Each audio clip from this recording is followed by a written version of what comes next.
Hey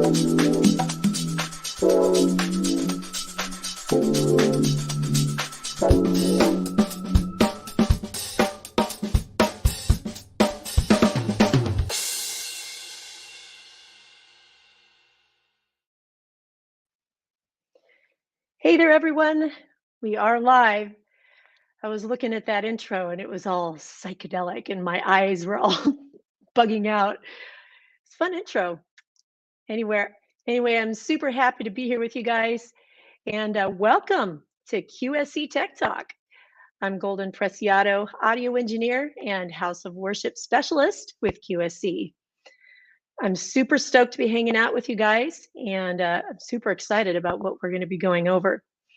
This is actually the first episode in a series of live streams I'll be doing covering mixer setup and workflow for common applications in House of Worship services. Now, I'm going to be demonstrating on a QSC TouchMix-30 Pro mixer. But here is the cool thing. Most of the concepts and workflow that you'll be learning can be applied to most digital mixers. So whatever gear you're using now, the information here will be super useful to you. So I have worked with a bunch of different churches on a bunch of different mixers, various pro audio digital mixers, consumer digital mixers, analog mixers, and I've had the privilege of training a number of church workers and volunteers. And I have to say, when it comes to mixers, the TouchMix-30 Pro is hands down the most intuitive that I've worked with. And it's especially easy for church volunteers to use, and those still in audio training. For seasoned engineers, the advanced features inside the TouchMix-30 are right on par with the Pro Audio consoles, but we'll save all that coolness for future live streams. Anyway, so here is what's going to happen. Over the next several live streams, I will create a contemporary House of Worship scene from scratch on my TouchMix-30 Pro. And as I create this scene, you will not only learn how to use the many powerful features available to you on your TouchMix, but you'll also learn how to best organize and streamline your workflow, making your live mixing experience intuitive and simple for you and your volunteers. And we'll be talking about church service dynamics as we do this, and that will determine how we set up and organize our scene. The mixer scene will be set up under the premise that there will be multiple volunteers using the mixer each weekend and throughout the week. For this style of setup, there will be pre-assigned channels. For example, channel 1 will always be a kick drum. Channel 22 will always be the pastor's mic, headset mic, and so on. This just makes it easier for volunteers to do their job, especially if they haven't learned about routing. So today I'll be teaching you how to set up mixer inputs and channel strips for a contemporary style worship service. And let's see here, we have people getting online. Zach from South Africa. Hey, how are you? Thank you for joining us. So what I'm going to do is I'm going to hold off answering questions till the end of the presentation. And we also have Brad, our moderator, who is in the chat and can answer questions as well. So are you guys ready to dig in? I am. So what I'm going to do really quick is switch cameras to my mixer camera. My handy dandy mixer camera.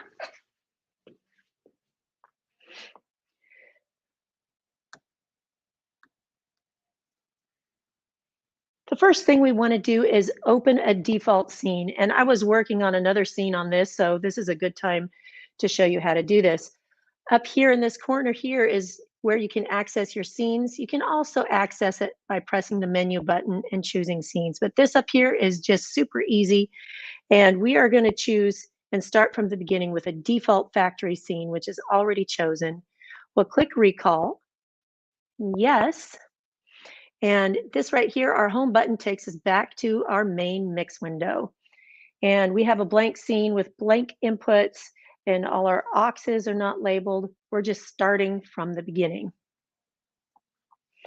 So When creating your church service mixer scene, it helps to jot down on a piece of paper all the possible inputs you may need at one time. You'll be considering your worship band, spoken word, media inputs, and even things like room mics for your broadcast mix. You'll also be considering inputs you may want to leave available for instruments that aren't in your normal band setup. You'll be working with 3 banks of 8 channels in each bank that have microphone preamps, and then 3 stereo channels that are line input level. So once you've finished jotting down your list of what might be included in a worship service, then you are ready to begin. We are going to use, as we create this, QSC's world-class instrument channel presets and enter those into each channel to get us started. These presets were created by top touring and recording engineer John Graves, who works for QSC, and they were created in an imperfect environment like rooms with wall reflections, which is what most of us are dealing with in our churches. And they were created not only for clarity in their contour of sound, but also for system stability. And that is important, especially for volunteers. When they bring up that fader, they know it's not going to feed back on them. Now, these presets are perfect for seasoned engineers as well, because it gives them a very fast starting point, and then they can quickly make their adjustments from there. So they don't have to start from the beginning every time. So let's start with channel 1. Channel 1 is going to be our kick drum. And to do presets, we are going to click the preset button right here, and we're going to go to drums. And then we're going to go, this is the instrument over here in this one. This is the type over here. And we're going to assume that our system has is using subwoofers. So we're going to choose a kick with a sub. And down here, we'll choose kick with a sub. Now, if you want to know more about that preset and how it was created, you can press the preset info button up here, and a little box comes up that tells you how it was created and what mics were used. For example, here it was a large diaphragm dynamic mic and was put in the drum hole and with a system with a subwoofer. And it's perfect for most contemporary music. So that's how you can find out which preset you want to use. So we'll click recall once you've chosen your preset, and you can see it's changed the name to channel 1 for your kick.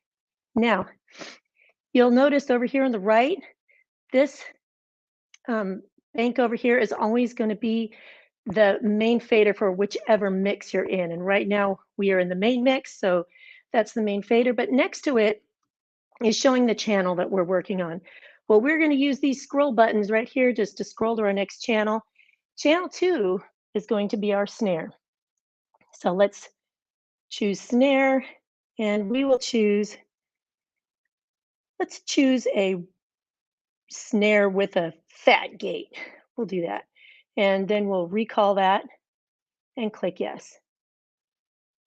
You'll see that it's renamed our channel to snare. And if you go through your parameters, you can see that it's dropped in an EQ, it's dropped in a gate, and and those are great starting points. But it sounds, if you don't know what to do with these parameters and all this looks foreign to you, you are 80% of the way there, and it's going to sound good when you bring up the fader. So that's the beautiful thing about these presets. We're going to scroll over to channel 3, and we are going to enter in our hi-hat. Now, again, I'm working from a list of a hypothetical church that has a contemporary praise band in there. I put together a list on a piece of paper, and this is how I'm generating, inputting my mixer inputs. So I'm going to go to presets here, and this is going to be my hi-hat. So I'll choose hi-hat. You only have one option there, so press recall, yes, and you'll see it is named my hi-hat. You'll also notice that since most hi-hats use a condenser mic, that they've dropped 48 volts in there, and you can see that right here. Phantom power is turned on. And now I'll move over to my next channel. Channel 4 is going to be one of our toms. It's going to be our rack tom. I'm going to say It's a 10-inch tom. So there we go. I'm going to choose a 10-inch tom with a gate, press recall. Yes. And there is my tom. Now I'm going to scroll over to channel 5. You'll see it says channel 5. And this guy has a floor tom. It's going to be a 14-inch floor tom. And I'm going to choose 14-inch with a gate. And then recall again. You can press that preset info tab if you want to learn more about how it was created, where it was mic'd, and what kind of sound is trying to be achieved.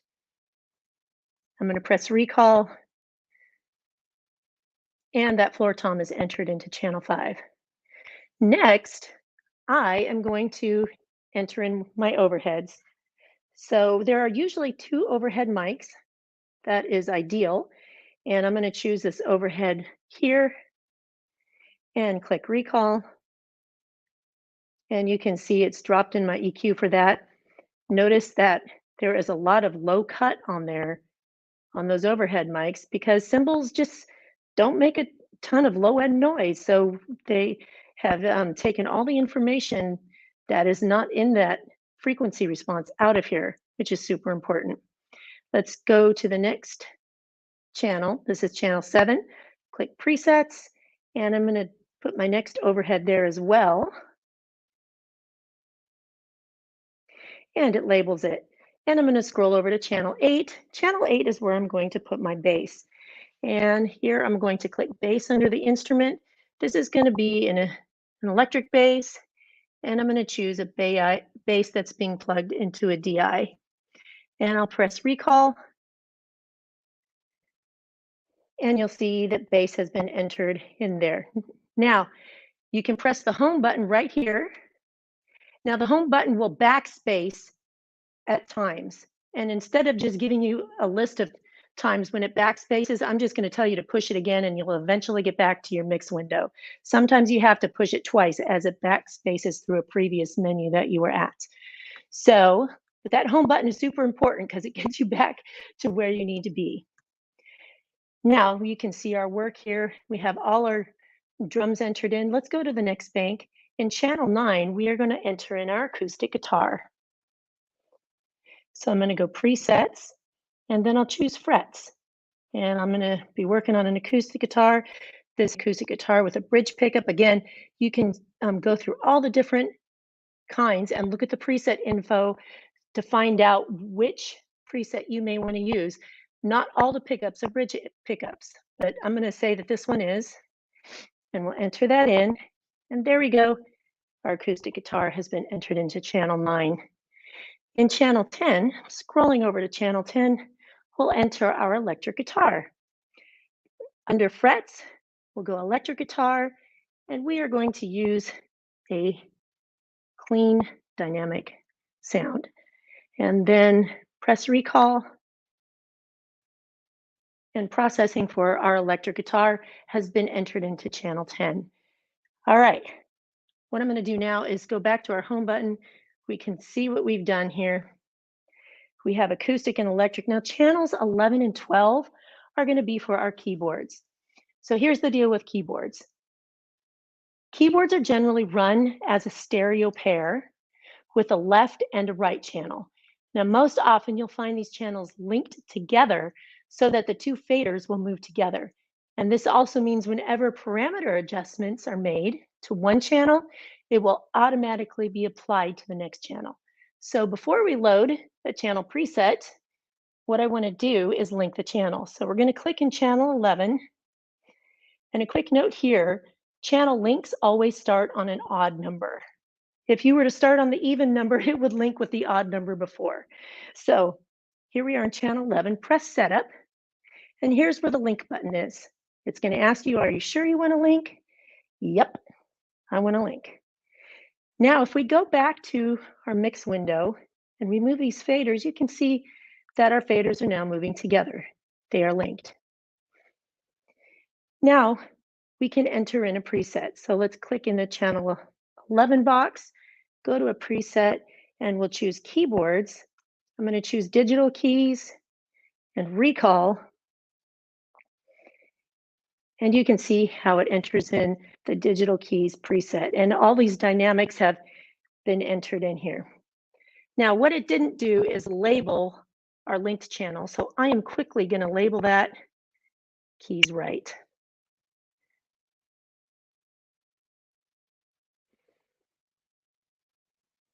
Okay. So when I go back to my mix window, you can see I have my 2 keyboard channels. Here's the next part, and this is important. You'll want to pan these. These are pan controls, the 11 to the left and 12 to the right. And that's going to create a beautiful stereo spread for you that sounds just wide and open in your mix. Now that's assuming your house is set up in stereo, but either way, once we start talking about a broadcast mix, you'll want to make sure that keyboard is plugged in stereo because when we get to the broadcast mix, even if your sound system is hooked up in mono, you'll still get to use that stereo spread in your broadcast mix. Okay, so channels 13 through 16, we are just going to leave free. And those are for unforeseen instruments or guest musicians that are coming that need their own channel. And when they come in, you can just enter in presets for whatever that is. Now, let's go to our next make. Channel 17 is going to be our worship leader's vocal. And what we're going to do is put a starting point in there. I always like to start my vocals. Let's see, vocals and speech are down here with any vocalist vocal starting point. And you'll see in the EQ here, that gives you a general starting point that might be good for a speaker or a vocalist. But if you're playing with a band, you may want to have a vocal that looks more like this. And roll off a little more low end to allow for bass and drums to have their space down here. And also here in compression, they have the compression almost all the way at the top, but I'm going to bring it down to a starting point right here. And then I'm going to click the overview button, which is showing us an all-around view of what's happening with all the dynamics. And right now, I want to copy everything in this vocal channel to the other 2 vocal channels, which are right next door to it. Now to do this, I'm going to zoom my camera out for a second so you can see the copy and paste button.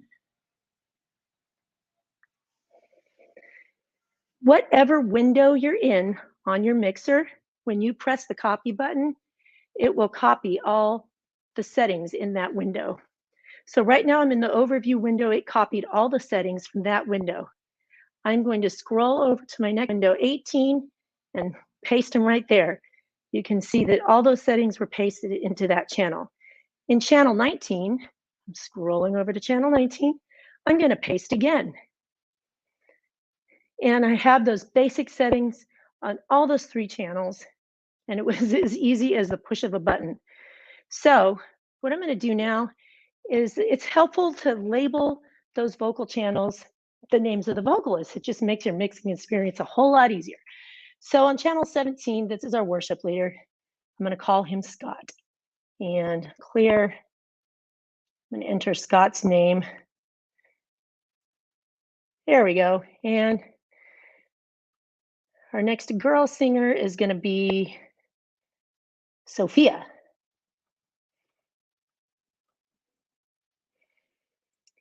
And then our next girl singer will be Avalon.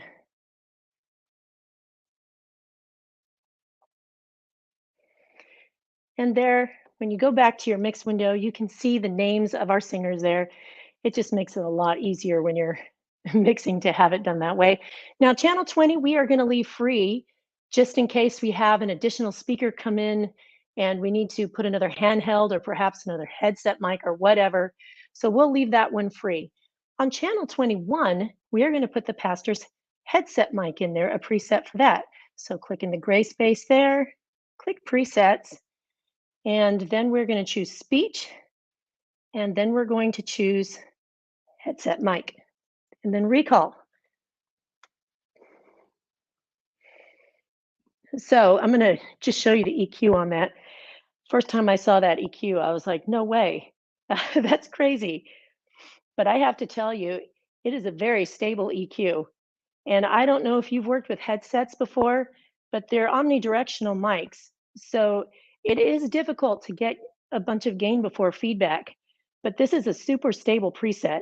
And I was able to get a ton more gain before feedback when using this preset. So it looks funny, but wow, it works. So next, we are going to move on to our channel 22 is going to be a handheld mic. So we'll go to presets, we'll go handheld and enter that in. And you can see it's labeled it, it's dropped in the appropriate presets for that. Channel 23, okay, so I'm just gonna talk about channel 23 and 24 right now. These are gonna be room mics. And you're probably thinking, what are room mics and why would you possibly need room mics? Room mics are used to capture crowd response and ambient room noise that are essential for your broadcast mix. And what we're going to do is link those because you're going to have a left and a right. And by doing that, we'll go to setup and here's that link button. Remember that link button? And go link. And I'm going to label this one room left.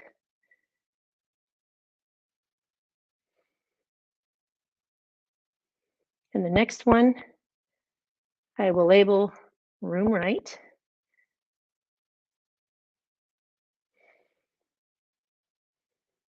Now, the thing is, these are probably condenser mics.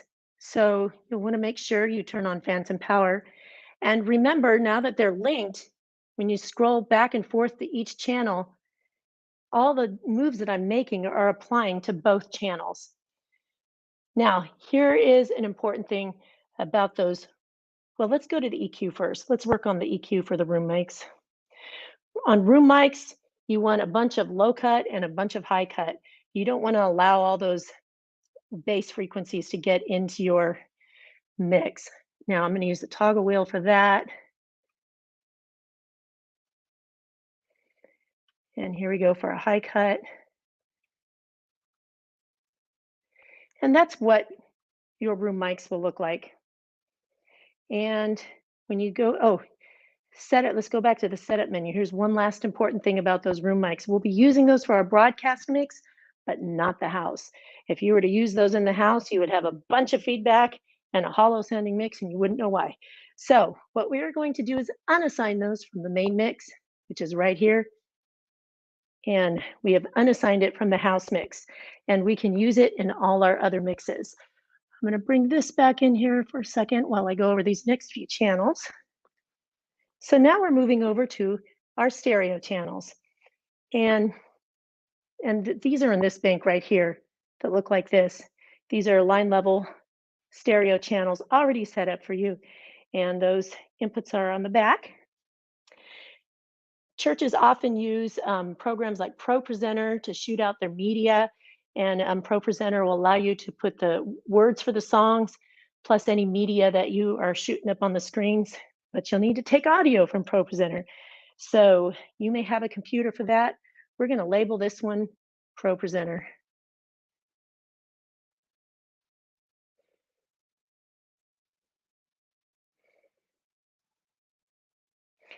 And then you may have on our next channels, 27 and 28, we'll make this one be our background music. That may be coming from a different computer. Just call it music. Now this next one, I'm going to call smartphone because often, like let's say you have somebody who came in with tracks that's going to sing. You can just use a stereo mini plug and plug straight into the mixer. And I'll show you that right here. As I go back to here, up here is our stereo mini plug right here. And you can plug that iPhone straight into there. Super easy to do. And next thing we need to do, super important, now that we've started creating this scene, we want to save our work. You cannot save your work under the factory default. So up here, we're going to click Scene, and we're going to click Save As. I'm going to call it Our Church, Our Cool Church.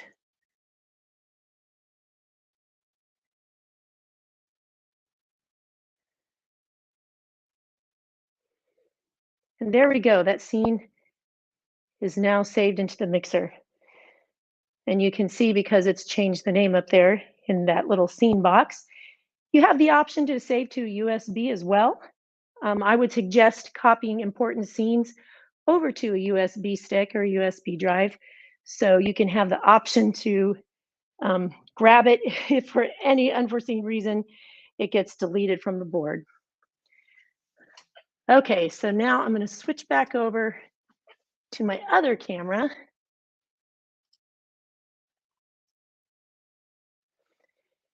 Hey there, I'm back. I'm seeing if we have any questions. Does the TM16 have presets? It absolutely does. It has many of the same presets that the TouchMix-30 does, which is super awesome. And there's a few extra ones on the TouchMix-30. But the other thing is you can save presets that you've created that you like to your library and make your own presets. So a lot of times I've looked at what a preset was on the TouchMix-30, and if it wasn't available on the TouchMix-16, I saved that. I just entered it in manually and saved it in the library as a preset, as user preset. Okay.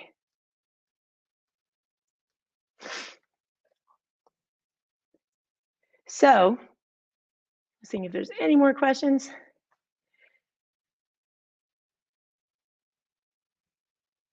Oh, AJ, we're teaching you how to set up a mixer scene for House of Worship from scratch on a TouchMix-30 Pro. That's what we're going through. So there you have it. We have successfully set up our input channels for our cool church. In the next episode in this series, we'll set up our output channels in a House of Worship configuration. And we have so much to look forward to, because in the rest of the series, we will learn about how to use the effects wizard and add effects to our channels, set up DCAs and groups, set up user buttons, and we'll learn how to set up and use custom faders. And if you found this House of Worship audio training to be helpful, then you'll really enjoy being a part of our Facebook group called Church Sound Training. This group was actually created for church sound people and their volunteers, but the audio concepts that are taught here are universal and applicable across the board. So the link to Church Sound Training will be in the comments. Please pass that link on to anybody you think might benefit. And let's see, I have another question coming in. Awesome. James is a proud user of the TouchMix-30 and 4 K12.2s and 2 KS112s. That's awesome.